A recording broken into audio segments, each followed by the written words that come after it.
खैबर पख्तूनख्वा हुकूमत ने सूबे में अमन अमान से मुताल्लिक जिरगों के इनेकाद का फैसला कर लिया। पहले मरहले में तमाम कबायली अजला में ज़िलाई और दूसरे मरहले में डिवीजनल सतह पर जिरगे होंगे। इस बारे में मजीद जानते हैं डॉन न्यूज़ के रिपोर्टर आरिफ हयात से। आरिफ, आगाह कीजिएगा।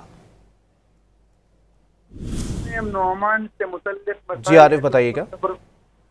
जी बिल्कुल, सूबे में जो अमन अमान से मुतल्लिक़ सूरत हाल है तो उस पर खैबर पख्तूनख्वा हुकूमत ने जिरगे मुनक्किद कराने का फैसला किया हुआ है। पहले मरहले में तमाम कबायली अजला में जिले सतह पर जिरगे कराए जाएंगे। फिर दूसरे मरहले में डिवीजन सतह पर जिरगे होंगे। इन तमाम जिरगों के जो फाइंडिंग होंगे वो इकट्ठे करके फिर सूबाई सतह पर ग्रैंड जिरगा बुलाया जाएगा। उस जरगे में तमाम फैसलों को हतमी शक्ल दी जाएगी। जो सूबाई नूयत के मसाइल हैं तो उसको सूबाई हुकूमत फौरी तौर पर हल करेगी, जबकि जो मसाइल वफाक से जुड़े हैं तो वो तमाम मामलात वफाकी हुकूमत के सामने रखी जाएंगी।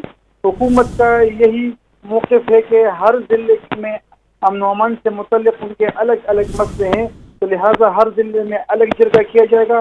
लेकिन ये तमाम जिरगे जो हैं तो ये सूबाई हुकूमत की निगरानी में ही किए जाएंगे। तो इसका शेड्यूल जो है तो ये अगले 2 दिन में जारी किया जाएगा। इसके मेंबरान कौन है होंगे, शुरका इसमें कौन होंगे और किस कबायली जिले में कब जिरगा जो है तो वो मुनक्किद किया जाएगा।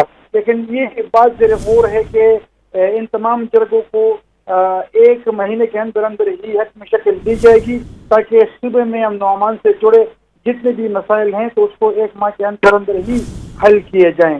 जो गुज़िश्ता हफ्ते खैबर पख्तूनख्वा हुकूमत ने APC बुलाई हुई थी तो उसमें ये फैसला बाकायदा तौर पर किया गया था। इसका ऐलान अब अगले 2 दिन में किया जाएगा। जी बहुत शुक्रिया आरिफ।